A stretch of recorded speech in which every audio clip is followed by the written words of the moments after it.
Welcome back to CFO Weekly, where we're talking with financial leaders about how to build efficiency in their teams, create time for strategy, and ultimately get results. With your host, Megan Weiss. Let's jump right in. Today, my guest is Jeremy Foster. Jeremy is Chief Financial Officer at Talroo. He has more than 15 years of experience as a senior executive, primarily in the technology and banking arenas. He's been CFO or COO for 3 Inc. 5000 companies, 2 of which have made the Inc. 500, and all 3 have been recognized by the Austin Business Journal as among Austin's best places to work. At Kasasa, he guided strategy for a $25 billion bank product portfolio, managed an analytics team responsible for product performance and financial reporting for 800 banks and credit unions, and led the development of an enterprise-grade business intelligence platform. Hello, Jeremy, and thank you so much for joining me on today's episode. You bet. Thanks for making time to visit. Yeah, today we're going to be discussing your journey as a CFO, the role of a CFO at fast-growing companies, and how to support that growth through some fundraising. And I'm looking forward to learning from you today. So let's go ahead and get started. Sounds good. Let's start with you. So if you could just tell us a little bit about your career journey and how it is you got to where you are today, that would be great. Yeah, my career journey is probably a little unorthodox. I actually started in marketing. I started out as marketing director of a community bank in New Mexico and West Texas. Ended up getting promoted to lead operations, retail, and marketing for them. It was a great experience. We grew that to $600 million in assets.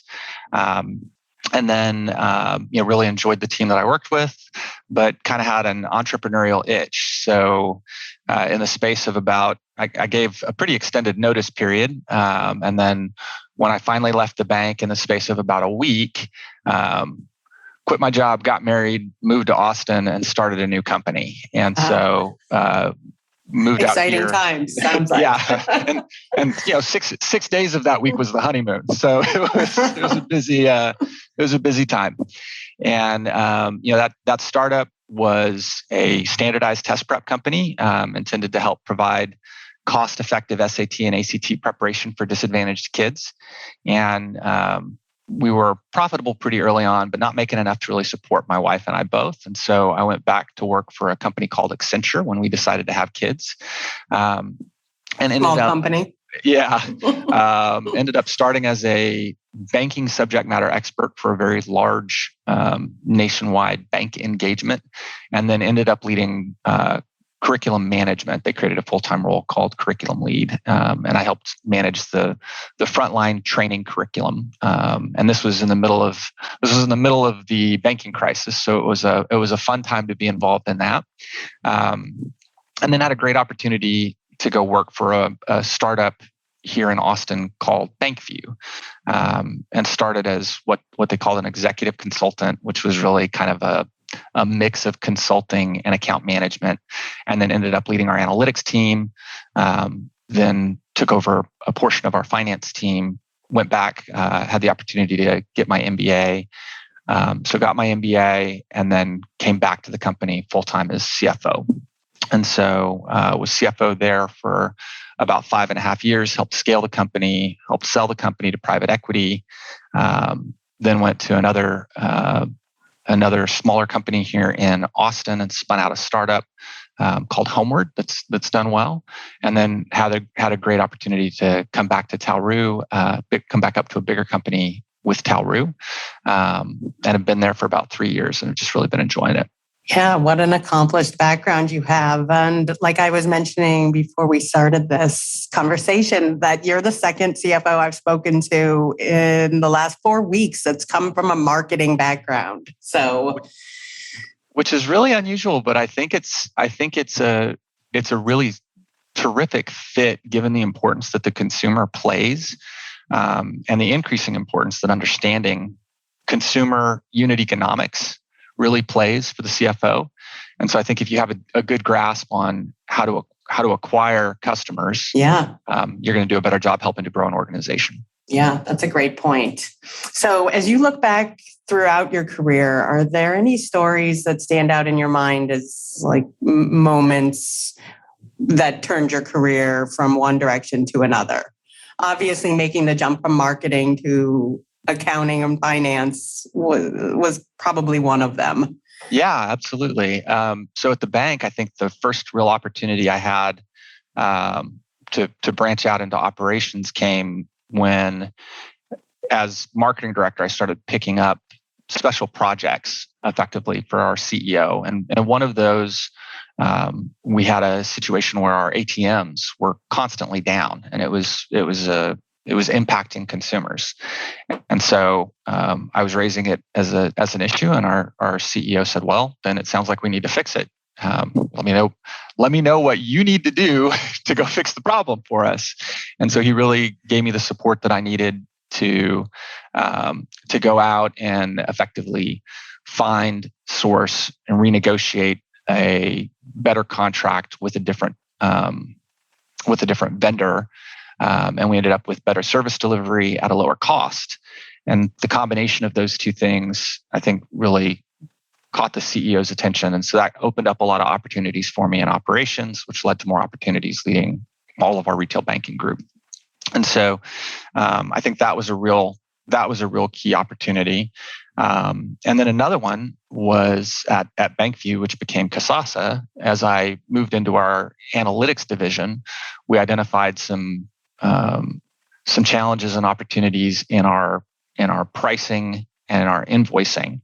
And as we built out the function that we needed to effectively begin recontracting clients, we were able to effectively turn an invoicing and collections activity into a client renewal and revenue center.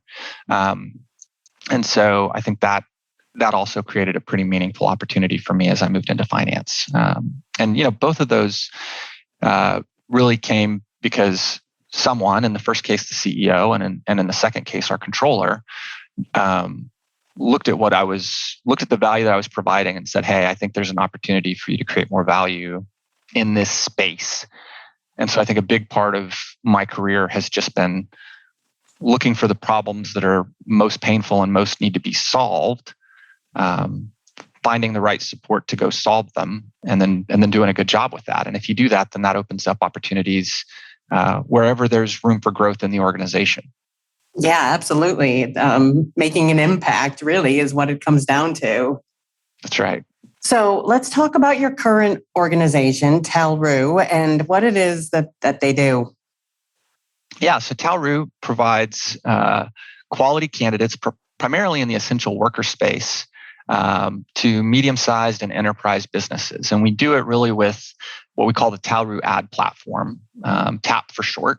And that includes three primary product stacks. So we have Talroo Pro, which is a mix of programmatic advertising and search capabilities. So in the HCM, the human capital markets and HR space, kind of one of the buzzwords is programmatic, which basically means allocating your ad spend to channels that are going to drive the candidates that you want. And that's really about half of the solution. The other half is making sure that you have the search and match technology capabilities to identify good candidates and help place them. And so with Talroo, what that really translates to is the technology that would allow us to have a client set, for example, a target cost per applicant.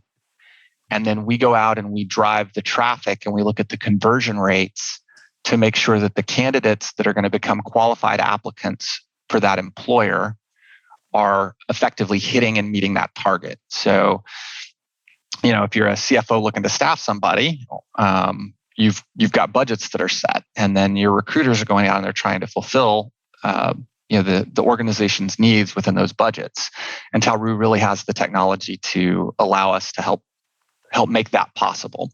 Then we have an events product that essentially schedules and then manages attendance to try to help drive candidates to hiring events. And then we have an insights product that won 2019's HR Executive Magazine's Product of the Year award. And it allows you to plan your recruitment strategy with actionable data by being able to look at places like, in a specific market, how many job seekers are there looking for this specific type of job, right? So if you wanted to plan out a warehouse, you could, for example, use that data to think about which city you might want to build that warehouse in. Wow.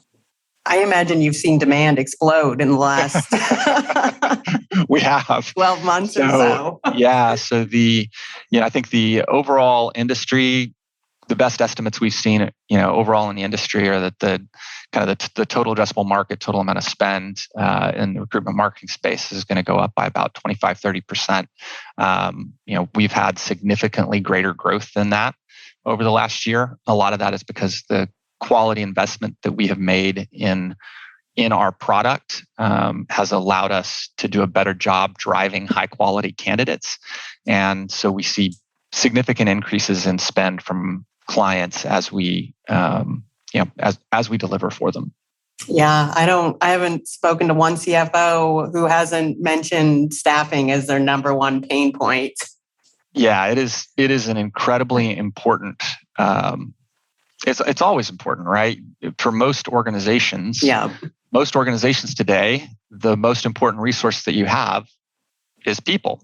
And when there's a shortage of talented people, that really shifts things a lot. And so a big part of what we've seen with kind of the great resignation that we've seen over the last couple of years is that the tight labor market has really forced companies to rethink talent acquisition and to put a priority on it the same way that they've always placed on customer acquisition.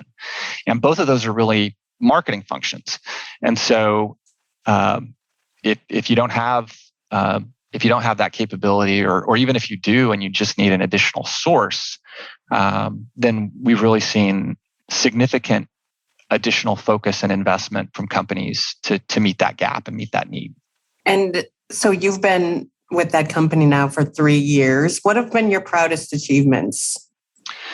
I think I would say a couple of the key achievements for us have been, one is really building out a direct sales team that can deploy our products and sell our products directly to customers. So, our CEO has known from the beginning that there's going to be a tremendous opportunity in retail. That's really been kind of the driving vision for the company for quite a while. We've had terrific products and terrific software for a long time, but we really needed to invest in and build out the capabilities to reach the market. And so we brought on a really talented sales leader. We built out a lot of the operational processes, have invested considerably in tools and in our sales force, and we've really seen a tremendous amount of growth as a result of that. And so I would say that's been a real key for us as a team. I'd say another one that was important was really that, we began making that transition right before COVID hit. And then, Q2 and Q3 of 2020 were difficult for a lot of companies, and we were no exception. And so really figuring out how we were going to manage to continue moving forward with those investments in a time when the natural impulse is to retrench, right? The natural impulse is to pull back. I think the organizational courage to continue to move forward and making investments in growth when there are signs that you are having to be responsive to and you are having to plan for poor case scenarios, but really putting in place plans that say, okay, if things don't go well, this is what this looks like, and if things do go well, this is what this looks like, and then really deciding to move forward, kind of like I said, as an organization with a spirit of optimism and intentionality when things look bleak. I think that's a moment of pride for the whole company, I think. Yeah, absolutely. I mean, the world pretty much shut down for at least a few months in 2020. So for you guys to keep moving forward says a lot. Yeah. Okay, so Talroo has been named as a top place to work within Austin for 5 consecutive years, which is really saying a lot. So as a CFO, how do you help prioritize and support the investments that are necessary to reinforce this type of success when it comes to Talroo's work culture? So a lot of it is really about making, culture really, it does start at the top, and our CEO, has always been very focused on our work culture. And one of the key ways that we do that is with Talroo experiences. So if you think about what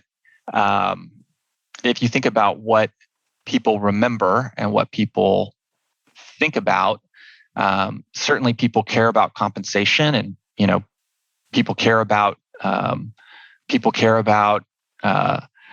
having a great break room, right? But people also care a lot about experiences, and sometimes experiences are a lot less expensive to arrange than buying a new building, right? And so looking at where we can make the biggest difference and the biggest impact from a culture perspective, bang for the buck, I think is a key function of the CFO. I'd also say that one of the most important parts of culture is making sure that you're bringing in the right people, and then making sure that you have a high level of transparency within the organization. And I would argue that for any company, transparency is, if not the most important function of a CFO, certainly one of the most important functions of a CFO. And so I'd say that that's really key for keeping a company a great place to work.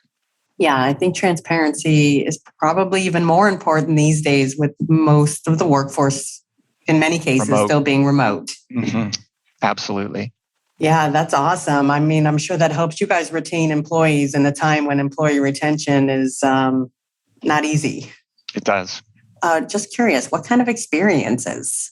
So, we do everything ranging from large group experiences. One of my favorites was actually one that was, during my first year as CFO, we had a big casino night, poker party. We also have an RV that we will allow employees to check out and take with them for the weekend when they've done, when they've made some meaningful contribution. We're a sponsor of Austin FC, which is the soccer team here in Austin, and we have tickets that we share out to employees. So it's really about we do more regular touch points, right? So to your point about a remote workforce, we have always had this fantastic break room, and lunches used to be a big thing. Well, as we began to move remote, fell off. And so part of what we did is we formed partnerships with some of the food delivery services, and just started setting aside essentially budget for what we call management mingles, where every executive in the company, basically every month is meeting with a team of 7 or 8 folks, and we're all having a lunch, and everybody can order their lunch in. So it's making sure that we have opportunities for people to connect with each other, and for people to also do things that they're going to remember.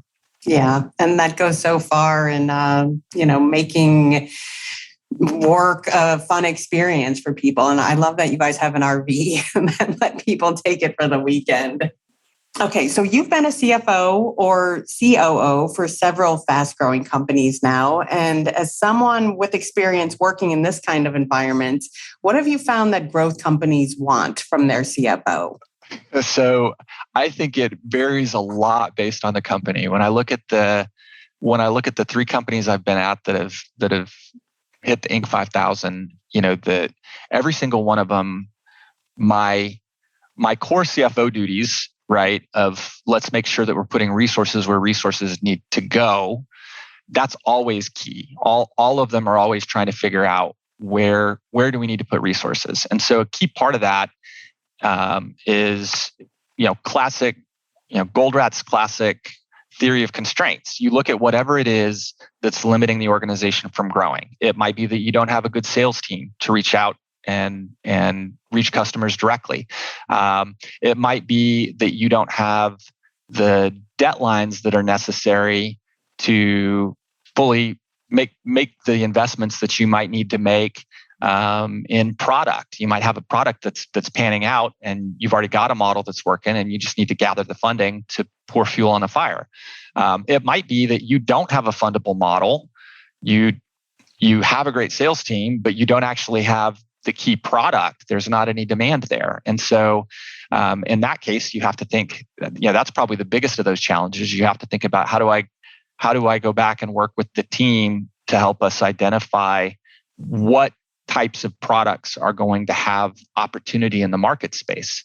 And so it really depends on, I think, the organization, how you supplement that CFO role. But I would say that it always starts from the perspective of what's limiting the organization's objectives. With high growth organizations, that's typically what's limiting growth. Yeah, that's great advice. And switching gears just a bit, so from Talroo to one of your previous employers, Kasasa, you guided strategy for a $25 billion bank product while you were at Kasasa. So talk to us about what that process was like. Yeah, so Kasasa Kasasa was really a distributed, branded suite of checking and savings account products. Probably the best way to think about it is, you might be able to buy Rolex at the local jeweler, and Kasasa was effectively providing the Rolex of checking account solutions. And so when you're dealing with something like bank products that have deposits attached to it, a key piece of that is understanding your client's asset and liability management profile. A lot of it's understanding the underlying, consumer economics that go into making those products good for a customer. In the case of Kasasa would power, for example, you might be able in the current market to pick up 3% interest on your checking account, but you need to swipe your debit card 10 times and you need to take an e-statement, right? Well, 3% is a great rate on a checking account. That's fantastic for a consumer. The client, the bank or the credit union, earns money every time you swipe your debit card. So if you can align the interest of the consumer with the interest of the organization can pay a premium interest rate for it. And so then it really becomes about making sure that you're working through getting that product design right, and putting in place strategies that help your product stack work with all of their other products. And obviously, in a rate environment that has some intersections with finance. And so with my background in banking and my background in finance, I was a very logical touch point for helping to provide some of those strategies. And you also have significant experience in multiple equity rounds. So what, in your point of view, is the role of the CFO when preparing for fundraising? I think, other than to pull together, obviously, the financial statements. Yeah, I think the CFO should be instrumental. Well, I shouldn't say should be. I think for me, a lot of my capabilities are around kind of financial architecture and design. And so part of what that brings with it is the ability to go back and really look at the underlying business model. And so within that, I think you really have three key building blocks that any investor, at least any modern investor, is really typically going to look at. They're going to want to know what's the lifetime value of a customer, right? How much total revenue and gross profit are you going to generate from each customer? And then they're going to want to know how much is it going to cost you to acquire that customer. So you've got your customer acquisition costs. And a lot of times in the finance space, we talk about that as LTV over CAC, right? And different investors might have a 3-to-1 ratio. Some might have a 5-to-1 ratio. The real question is, what are you looking for to make that an investable model? And if those two things are right, then you know that you have a profitable way. You know that you can acquire customers profitably. You can put money in, you can get customers, and you can make money from those customers. And then the next question is, how many of those customers are out there, right? What's the total addressable market? And if the total addressable market is big enough, then you know that you can make enough money off of enough customers to cover whatever your investment is. And so, oversimplifying a business model a bit, if you can start with those three building blocks, then a lot of times from there, you're able to put together a ground up build on a growth model that is a highly investable growth model. And that's really what investors are looking at. They're looking at it and they're saying, okay, if I pour money in, it's, venture capital and private equity can be, there's a bit of art to it at times, but it can also be pretty formulaic. And the key formula is, if I pour money in the top, do I get more money out the bottom? Right. And that's kind of the question. And as long as you can, with a high degree of confidence and a good level of support and data, put together and support a model that can drive that result, then you're going to be able to get investment. And then it really becomes, they'll also want to check the box on the management team. They'll want to make sure that all the metrics that you're providing, check out with environmental trends. But if those numbers are right, the rest, I don't want to say it all takes care of itself, but it all certainly is a lot easier to manage if those numbers check out. Yeah, and your point just reminds me of a conversation I had a while ago with the CFO, and the topic for that podcast was storytelling and the importance of being a good storyteller as a CFO. And I'm sure when it comes to private equity, being able to tell the organization's story and convince them is what it all comes down to. Yeah, it is. And I definitely think that being able to tell the story is important. And it's easier to tell a good story if that story is true. Right. And so sometimes you walk in and that's exactly what's been missing, right? You walk in and the business has a great product and they have they already have good acquisition. They just haven't thought about how to tell that story. Sometimes you walk in and one piece of that is missing. So you have good lifetime value from your customers, but you don't have an effective sales delivery channel to go out and acquire those customers. Well, then you got to figure out how you're going to build it, right? And you have to figure out how to make those numbers work. Sometimes, like I said, the harder part is if you walk into a situation where you don't have that lifetime value and the customers that you have today aren't driving that kind of value, then you really have to go through a full rethink. But if you having the irrelevant product, I'm sure is probably the worst possible thing to have. By far, everything else ends up feeling pretty mechanical. If you walk into a situation where you've got a great product and you've got customers that like it, from there everything starts to feel pretty easy.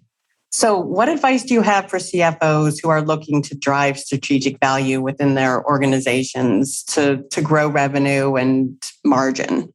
Yeah, the first key I think is looking at what the organization does well and doesn't do well, right? Typical SWOT analysis. And that'll give you an idea of what the organization's capabilities are. And then really looking for opportunities to drive extra value inside or outside the organization. And then it's really about figuring out how you get the resources necessary to take advantage of those opportunities. So one of the places I worked, at the time I took over as CFO, the model wasn't really fundable, and we didn't really have a great opportunity to go out and raise additional money at that point in time. And so we were spending a lot of money on legal expense that was really kind of routine legal. It wasn't like we had big lawsuits or any kind of issues like that. It was just a lot of legal expense that had all been outsourced to manage contracts. And so we built out a contract management function. We saved $500,000 in legal expense annually. We took a small portion of that and began to build out an FP&A team. And then the rest of it really went over to product, right? To helping us build out the new products that we needed to get in front of the clients. And so thinking about where you can find the money, and a lot of times the CFOs may think that it's more about moving money from one bucket to another. Sometimes executives in any space in the organization are focused on growing their division. Everybody tends to come at it from a perspective of, well, I can manage the money better than anybody else can. But really the better question is, where does the money need to be spent for the company and who's in the best role to do that. And so, in some instances, like I said, in the example I just gave, legal reported up to me. I made my organization more efficient. Then we took money away from my organization and I gave that somewhere else, right? I reallocated that to a team that needed it because that was where the opportunity for the business was. And so I think one of the keys, if you want to be a strategic CFO, the key is to stop thinking about how do I make finance bigger or how do I make finance more powerful? And it's more about how do I make the organization more successful and where is the best place to find those resources and reallocate those resources so that the company can grow. And if you do that, then one, you've inherently become more strategic because you're thinking about the company instead of about your team. You start to get invited into strategic conversations across the organization in a more meaningful way because people know that you're not there to build your empire. You're there to make the company more successful and hopefully make each department more successful in that process. Yeah, that's very good advice. I'm sure success for any organization is a team effort and not just, a bunch of sole contributors trying to get to the top. Right. So lastly, as a CFO, what is currently keeping you up at night? Well, I think, looking at the overall domestic and global environment. It's a crazy world. There are macro forces at work that in some places have been pretty predictable and in some ways have not been predictable, but certainly almost none of us can realistically predict the outcome of being on the potential verge of World War III, of having incredibly high inflation rates, of all of a Federal Reserve that might implement economic policies that restrict growth to try to deal with that inflation. All of these are factors and forces that we have to be aware of. And I think most of us, myself included, are kept up at night by the things that are outside of our control. And right now in the environment, there's a lot of that. Yeah, definitely tumultuous times. But to our point earlier, you can't just sit still and freeze and not move forward. So that's right. And so you just keep making the best moves that you can in the environment that you're in and in the environment that you think you're most likely to be in. And you have contingency plans. Jeremy, thank you very much for taking the time to speak with me today. Yeah, it was great to visit with you. Thank you for making time and inviting me on. Yeah, I've enjoyed our conversation and all the insights that you've provided. And I want to wish you and Talroo all the best. It sounds like the two of you are both doing amazing things. And to all of my listeners, thank you for tuning in. And until next week, take care. Thanks, Megan. You have a great day. If you're ready to boost efficiency and streamline your accounting processes at significant cost savings, it's time to talk with Personiv. Their people-powered solutions have transformed the delivery of back-office tasks and general accounting functions for decades, partnering with clients to provide everything from accounts payable to payroll services. See what Personiv can do for you by visiting personiv.com. You've been listening to CFO Weekly, presented by Personiv. Please subscribe wherever you get your podcasts to hear all of our episodes. Want to learn more? Check out personiv.com. Thanks for listening.